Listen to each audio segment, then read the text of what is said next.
The 118-year-old U.S. and Ethiopian relationship is at its lowest point.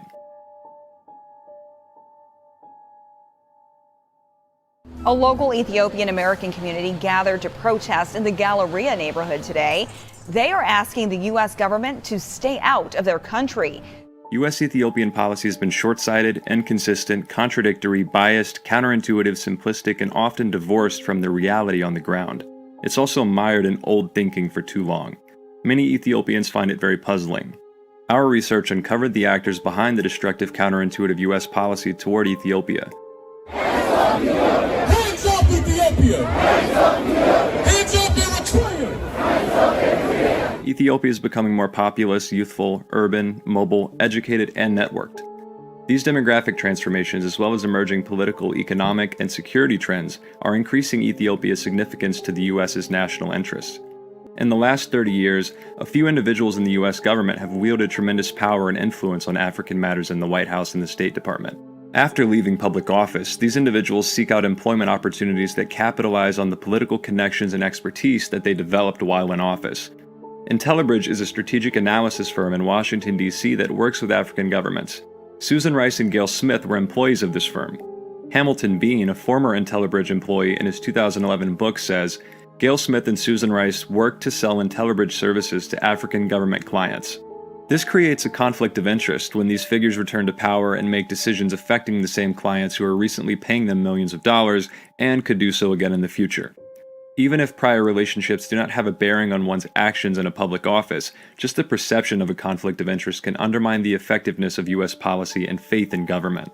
It appears that Rice and Gale concentrated on contracts with African countries, approaching some of the same officials they'd already built ties to as a diplomat, now on behalf of private interests.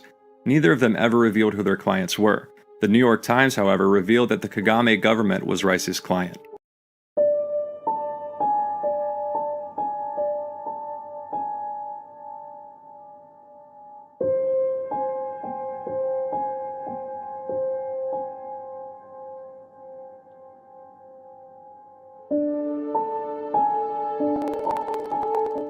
Given Gail and Susan Rice's 40 years of relationship with the TPLF, it's not unreasonable to conclude that the TPLF was and is their client. Most of the failed and flawed policies on African matters can be attributed to the legal corruption. The absence of balanced, informed, and sophisticated African experts without conflicts of interest in the U.S. government is undermining the U.S.'s long-term interest in Africa. The TPLF single-handedly and ruthlessly led Ethiopia for nearly 30 years with absolute end-to-end economic, political, and military control. The current bloodshed Ethiopia finds itself in can only be attributed to the actions and policies of the TPLF. From 1991 to 2018, the U.S. government failed to mount enough pressure on TPLF-led Ethiopian government to reform and build reliable, transparent institutions, strong and viable legislature, honest police forces, independent judges and media, a vibrant private sector, and a civil society to give life to Ethiopian democracy. Gail Smith and Susan Rice's close association with the successive U.S. administration has denied the American people sophisticated, intelligent, and balanced approaches to African-related issues.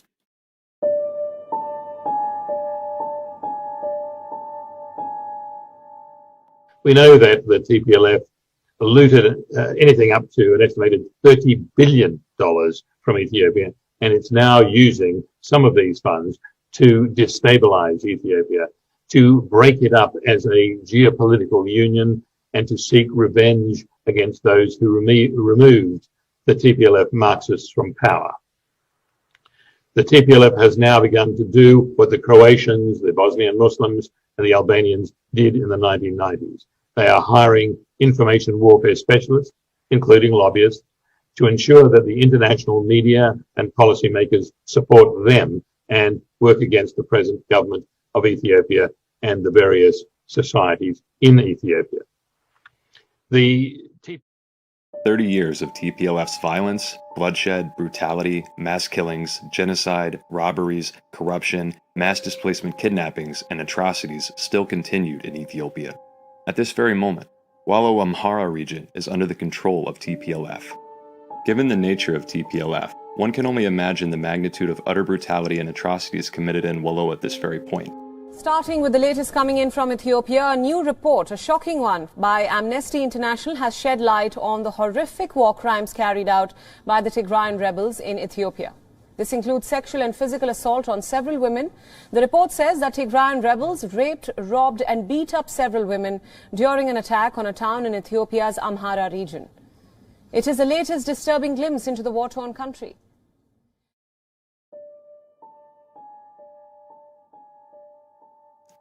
Gail Smith started her career as a freelance journalist in the Horn of Africa in the late 1970s. TPLF was virtually unknown to the world until Gail's report started to appear on major international newspapers. In her 1983 article, she defended the kidnapping of 10 Westerners by TPLF, despite the CIA's designation of the TPLF as a terrorist group. 40 years ago, Gail wrote on the Christian Science Monitor February 5, 1981 edition, "The biggest weakness of the Tigrayan nationalists is the lack of external support. The TPLF appears to be the fastest growing new movement." The Guardian's February 18, 1981 edition reads, "The nationalist Tigrayan guerrillas on January 30th called for an international boycott of Ethiopia's military government, while renewing appeals for a united front of internal opposition to topple the regime." The guerrilla war in Ethiopia's northeastern Tigray province is the fastest growing anti-government movement. TPLF has now become a direct threat to the Addis Ababa government.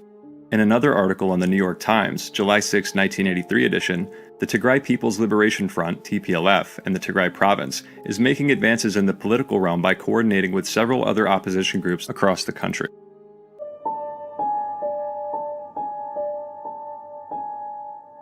She was also the mistress of TPLF fighter Yamane Kidane.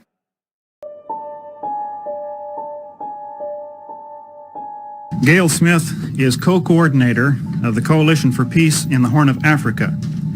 She's lived and worked in the Horn area for most of the last 12 years.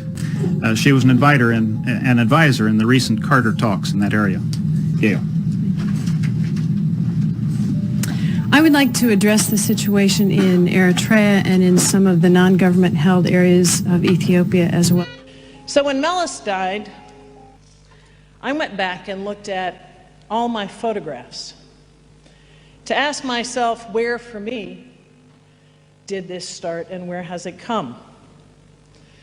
The first photograph is of a gorilla when I met him over 30 years ago.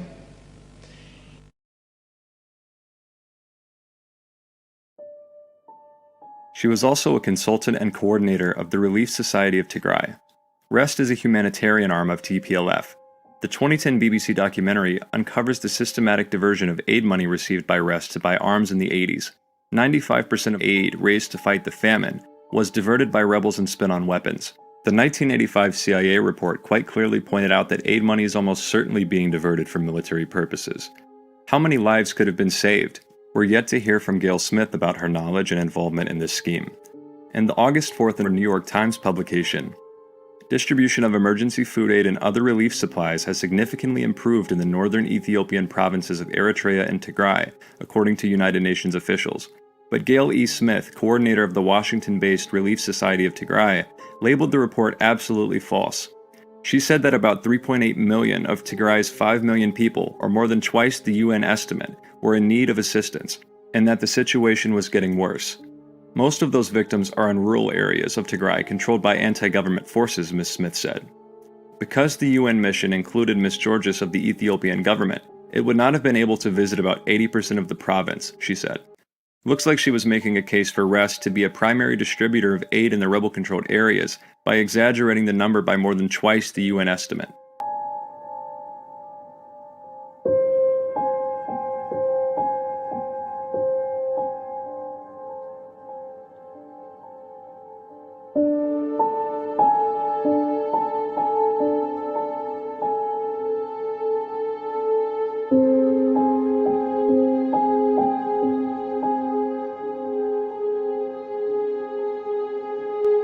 Sometimes we were using aid money to buy arms, through secondary means. If you come to the Middle East, you can buy arms if you have the money. So we were using some of the money to buy arms. That was it. You say that you were using aid money to buy arms. Can you just explain how that process worked? You know this organization called REST, Relief Society of Tigray. It was the humanitarian wing of the TPLF, and through rest, aid money was coming to the TPLF. What sums of money are we talking about? I mean, is it hundreds of thousands of dollars, millions of dollars? What are we talking about? Well, we are talking about millions of dollars. Welcome back. As Secretary of State Tony Blinken is on his first trip to the continent of Africa as America's top diplomat. The State Department is urging all U.S. citizens to leave Ethiopia as the civil war there intensifies. Gail was seen on this video of the recent trip of Secretary of State Antony Blinken to Kenya to pressure the Ethiopian government. The futile mission of resurrecting TPLF will not work. Over 100 million Ethiopians say no more TPLF. Ethiopia was high on the agenda as U.S. Secretary of State Antony Blinken visited neighboring Kenya. Kenyan President Uhuru Kenyatta briefed Blinken on his recent trip to Ethiopia, where The important thing is to have a human capability to develop ourselves and the United States. To my left, Gail Smith, Special Assistant to the President and Senior Director at the NSC, and to my right, Admiral Stavridis and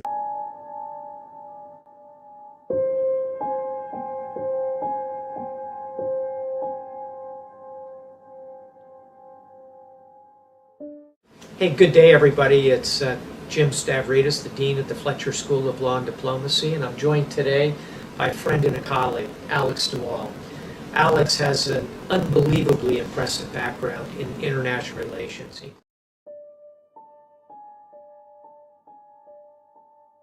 Susan Elizabeth Rice is an American diplomat, policy advisor, and public official serving as director of the United States Domestic Policy Council since 2021.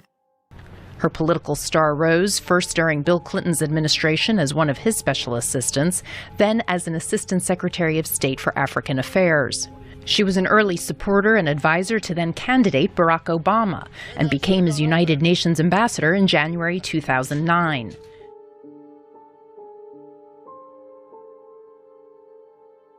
In 1994, Susan Rice, who held the key position of Assistant Secretary of State for African Affairs under then-President Clinton, did nothing to stop the Rwanda genocide. 800,000 Rwandans lost their life. Samantha Power's 2001 essay on The Atlantic reads, Susan Rice had resisted using the word genocide to describe the murder of 800,000 Rwandans because it might hurt Democrats in the midterms. Since her days as Assistant Secretary of State for Africa in the 1990s, Mrs. Rice played a very important role in promoting the TPLF government. She remained a true friend to Zenawi until the end. She was instrumental in the Clinton administration's naming of Zenawi as one of the new generations of African leaders. Successive TPLF elections from 1991 to 2018 were anything but democratic ones. The landslide victory of 99.6% in 2010 and 100% in 2015 can only be compared to North Korea. When a reporter asked her whether Mr. Obama thought that was a democratic election, Ms. Rice repeated in a sarcastic tone, 100%, in a monument to utter moral depravity and conscience-bending callous indifference to the plight and fate of Ethiopian people. That was a democratic election. I said 100%. Byron. Having fun up there? The government of Ethiopia that has been democratically elected. Africa doesn't need strong men. It needs strong institutions. Governments that respect the will of their own people, that govern by consent and not coercion, are more prosperous, they are more stable and more successful than governments that do not. This is about more than just holding elections. It's also about what happens between elections. The blank check that was given to the TPLF is what led Ethiopia to its current state of civil war and destruction. Dr. Susan E. Rice delivered a eulogy for a man she called a true friend to me, before thousands of mourners and more than 20 African heads of state in Addis Ababa. She didn't show the minimum of sensitivity to thousands who were killed, imprisoned, tortured, and became refugees as a result of Zenawi's policies. He would always begin by asking me about my children. His inquiries were never superficial. He wanted detailed reports on their development. Then, satisfied, he would eagerly update me on his own children. Of course, he had little patience for fools, or idiots, as he liked to call them. The legacy Meles leaves will long endure. Prime Minister Meles was an uncommon leader, a rare visionary, and a true friend to me and many. We all, my friend, will miss you mightily. May you rest well. And true to your memory, first and foremost, the Meles I knew, he was a devoted father and husband. We know that that's a fact. In Amhara now, we now know that the TPLF has every town that they've gone into, they've looted the warehouses, they've looted trucks, they have caused a great deal of destruction in all the villages they've visited. These children saw their mother being gang raped right in front of them.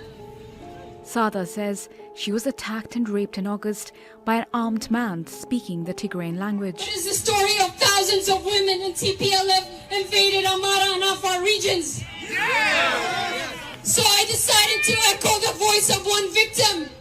Saba Alemu was 3 years old when she died. A month later, her mother, with a surviving infant, is trying to understand what happened.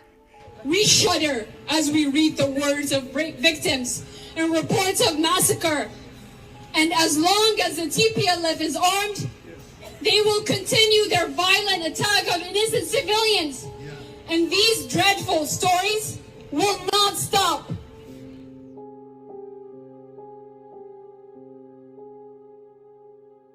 No one in high levels of the U.S. government has been more intimately complicit in the deaths of more than 6 million Africans in the Democratic Republic of Congo than Susan Rice. More recently, we talked about 800,000 people being killed in Rwanda. Well, how about 3 million people being killed in the Congo over the last decade? And she's been very reluctant to criticize the major supporter of the terrorists there, Kagame of Rwanda. And it turns out just recently that he happens to have been one of her major clients when she did a tour as a consultant between her tenures in office. So, there are conflicts of interest here. There is a record of really a disregard for ironically enough, the people in Africa. When the French ambassador at the UN tried to get Kagame criticized and perhaps sanctions considered against him, she said, look, don't you recognize this is the Democratic Republic of Congo? If it wouldn't be these terrorists, it would be other terrorists. Well, hello. I think everybody understands Susan is a fierce champion for justice and human dignity, but she's... Rice went into private consulting, a common move by former Washington officials, but one that sometimes involves shadowy deals with less than savory foreign actors, whose connections could come back to haunt the government worker should he or she return to public service.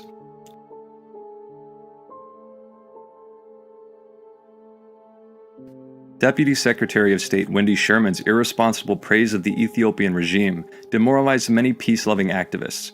The see no evil, hear no evil, and speak no evil aspect of the U.S. policy toward TPLF led Ethiopia to the current civil war and impending state failure. Wendy is also Deputy Secretary of State in the Biden administration. Ethiopia is a democracy that is moving forward in an election that we expect to be free, fair, credible, and open and inclusive in ways that... The Horn of Africa, the IGAD, the Intergovernmental Authority on Development, has been severely weakened as authoritarian leaders in Ethiopia, Eritrea, and Somalia draw closer at the expense of the wider collective. The then UN representative Jeffrey Feltman's eulogy to a TPLF leader cannot be forgotten. Feltman is now the Biden administration's special envoy to the Horn of Africa. Prime Minister Meles was an impressive statesman, a skilled mediator. He will be remembered for his exceptional leadership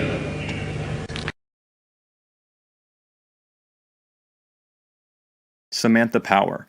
She's currently a USAID administrator. The Politico website reported citing a senior USAID official as saying that in an early brainstorming session with staffers after she was sworn into office to head USAID on May 3, 2021, Power asked about ways to embarrass the Ethiopian government given its role in the unfolding catastrophe in the Tigray region and beyond. We have to learn a lesson sometime. I mean, we went into Libya. We went into Iraq. We destabilized Iraq. We're still dealing with that. We went into Libya, destabilized Libya. We're still dealing with that. Syria, the same thing. And Yemen as well. So, I mean, there should be an accumulation of knowledge and a learning curve here that our interventions make things worse, not better. Thank you, Senator. I certainly agree that non-military tools in the toolbox. Tigray People's Liberation Front, which precipitated the immediate conflict last November. By doing so, by painting the Amhara solely as the victimizers, while neglecting to mention atrocities committed in Tigray against ethnic Amhara, such as happened in the Mai Kadra last November, the question arises, has the State Department, perhaps unwittingly, abetted a scapegoating narrative, which singles out one ethnic group as perpetrators of violence and implicitly absolves other ethnic groups of the same atrocities, thereby fueling additional tension and conflict. Trump preceded those words with actions. He ordered aid for Ethiopia to be stopped. Ethiopia began to fill the dam's reservoir in July, provoking... US President Joe Biden is adding pressure. He signed an executive order threatening new sanctions against the Ethiopian and Eritrean governments. We want the US government to look into the role of those individuals playing in the current conflict in Ethiopia. The ongoing conflict of interest does affect over 200 million people in the Horn. There's a well-founded concern amongst Ethiopians that conflict of interest is at play in the current counterproductive US policy. Gale and Rice's failed policies on Ethiopia, Eritrea, Rwanda, Congo, and the Horn are well documented. Their long public service is punctuated on virtually every line by dishonesty, deception, poor judgment, and a total absence of wisdom. The United States is missing a crucial opportunity to participate in a rapidly changing region where American national interest is at stake. U.S. policy toward Africa is in need of a facelift in both substance and strategic vision to keep up with the continent's shifting demographics and growing influence on the world stage.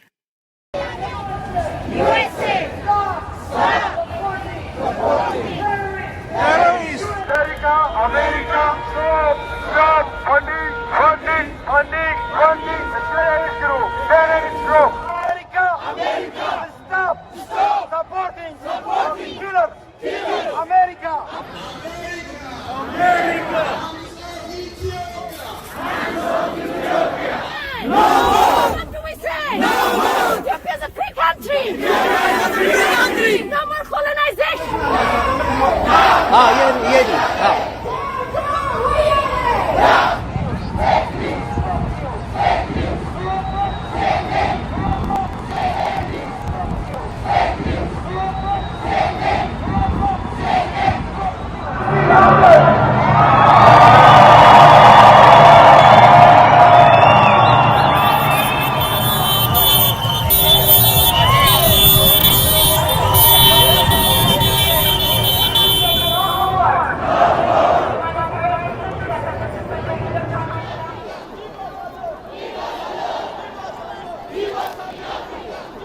Share, like, and subscribe.